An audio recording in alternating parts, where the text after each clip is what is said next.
दोस्तों आज का वीडियो बिल्कुल भी स्किप मत करिएगा क्योंकि आज के इस वीडियो में हम स्टेट बैंक ऑफ इंडिया के सेविंग्स अकाउंट्स को डिस्कस करेंगे।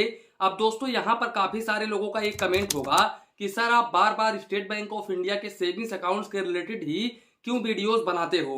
तो दोस्तों जानकारी के लिए हम आप लोगों को बता दें कि स्टेट बैंक ऑफ इंडिया ने अपने सर्विस चार्जेस में बहुत ही बड़ा बदलाव किया है।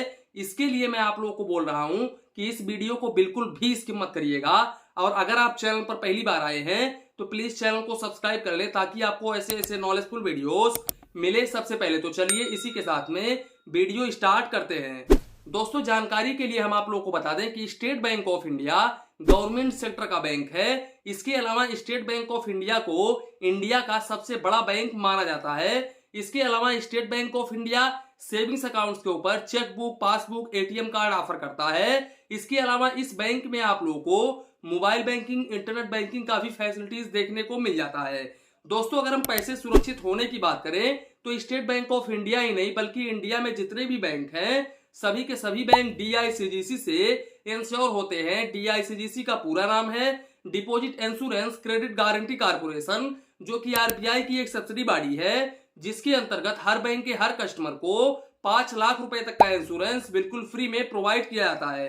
दोस्तों अगर आप स्टेट बैंक ऑफ इंडिया में अपना एक सेविंग्स अकाउंट ओपन करवा लेते हो और स्टेट बैंक ऑफ इंडिया अपने लाइफ में कभी भी डूब जाता है तो ऐसे केसेस में आप लोगों का 5 लाख रुपए तक का अमाउंट बिल्कुल आसानी तरीके से मिल जाएगा। इसके अलावा दोस्तों अगर हम रेट ऑफ इंटरेस्ट को डिस्कस करें तो state bank of India savings accounts के ऊपर 2.70% पर एनम का रेट ऑफ इंटरेस्ट ऑफर करता है। और अगर आप इस बैंक में 1 ईयर का एफडी करवाते हो तो ऐसे केसेस में स्टेट बैंक ऑफ इंडिया आप लोगों को 6.80% पर एनम का रेट ऑफ इंटरेस्ट ऑफर करता है और सीनियर सिटीजन को 7.30% पर एनम का रेट ऑफ इंटरेस्ट ऑफर करता है। दोस्तों जानकारी के लिए हम आप लोगों को बता दें कि ये रेट ऑफ इंटरेस्ट मैं जिस टाइम पर वीडियो शूट कर रहा हूं उस टाइम का है। इंटरेस्ट रेट कम ज्यादा होता रहता है तो हो सकता है जब आप लोग वीडियोस देख रहे हो उस टाइम पर इंटरेस्ट रेट बढ़ गया हो या फिर कम हो गया हो तो हम यहाँ पर कुछ कह नहीं सकते हैं। इसके अलावा दोस्तों अगर हम एलिजिबिलिटी क्राइटेरिया को डिस्कस करें तो आप इस बैंक में 10 ईयर से अपना एक सेविंग्स अकाउंट ओपन करा सकते हैं। हालांकि जब आप 10 ईयर से अपना एक सेविंग्स अकाउंट ओपन करवाते हैं तो वो अकाउंट माइनर के कैटेगरी में होता है और उसको पेरेंट्स मेंटेन करते हैं। बात करें अगर हम डॉक्यूमेंट्स की तो यहाँ पर आप Aadhaar card, voter ID card, driving licence, इसके अलावा आप कोई भी लीगल डॉक्यूमेंट्स दे करके अपना सेविंग्स अकाउंट ओपन करा सकते हैं। हालांकि यहाँ पर पैन कार्ड अनिवार्य होता है लेकिन अगर आप पैन कार्ड नहीं लगाते हैं अपने सेविंग्स अकाउंट्स पर तो ऐसे केसेस में इस अकाउंट्स के काफी सारे लिमिटेशंस हो जाते हैं।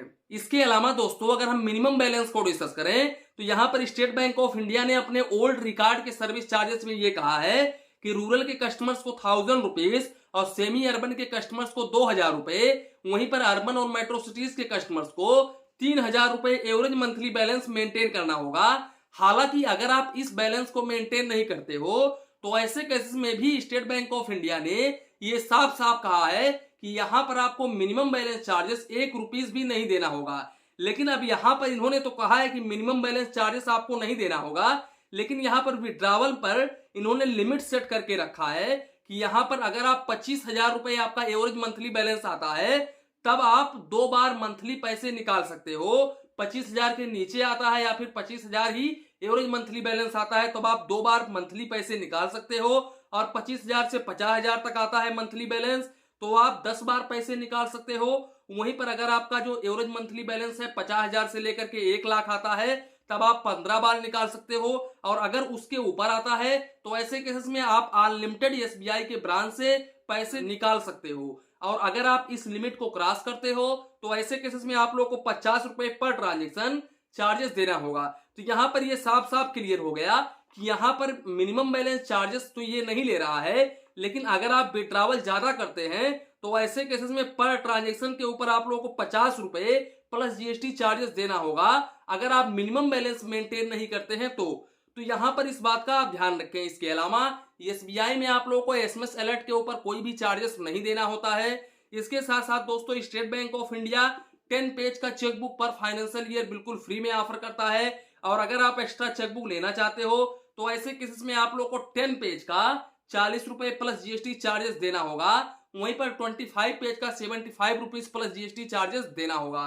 तो इस बात का आप ध्यान रखें। दोस्तों अगर हम कैश डिपॉजिट को डिस्कस करें तो आप स्टेट बैंक ऑफ इंडिया के ब्रांच में या फिर नॉन होम ब्रांच में आप मंथली 3 बार ही कैश डिपॉजिट कर सकते हो। अगर आप इसके ऊपर करते हो तो ऐसे केसेस में 50 रुपए plus GST per transaction charges देना होगा।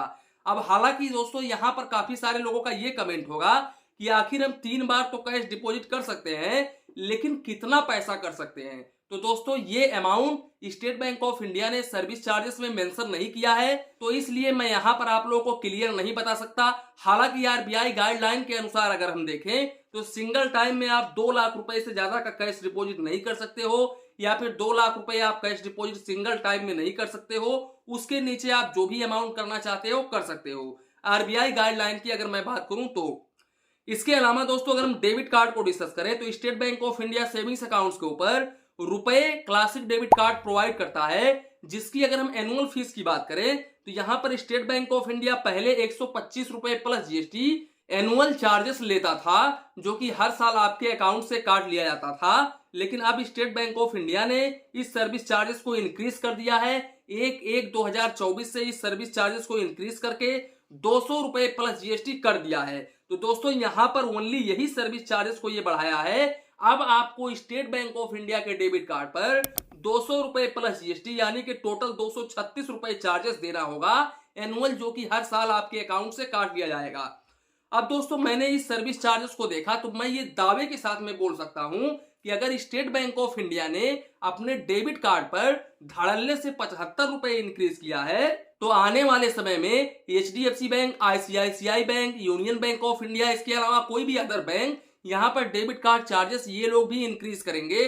क्योंकि state bank of India government sector का बैंक है, तो इसका अगर इतना डेबिट कार्ड चार्जेस है तो आप सोच ही सकते हो कि दूसरे बैंकों का डेबिट कार्ड चार्जेस कितना होगा भविष्य में, यानी कि आने वाले समय में। तो इसी डेबिट कार्ड चार्जेस को स्टेट बैंक ऑफ इंडिया ने इंक्रीज किया है। इसके अलावा दोस्तों अगर हम यहाँ पर इस कार्ड के लिमिट को डिस्कस करें तो आप 40,000 रुपए पर डे निकाल सकते हो और 75,000 रुपए तक आप ऑनलाइन यानी कि ई कॉमर्स ट्रांजेक्शन कर सकते हो।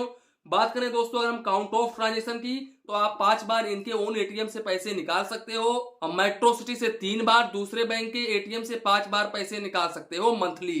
तो दोस्तों यही था आज का वीडियो। अब यहाँ पर आप कमेंट सेक्शन में कमेंट करिए कि 200 रुपए एसबीआई ने चार्जेस बढ़ा करके सही काम किया है या फिर गलत काम किया है लोगों के साथ में। वैसे दोस्तों मेरा मानना है कि स्टेट बैंक ऑफ इंडिया को इतना चार्जेस इंक्रीज नहीं करना चाहिए।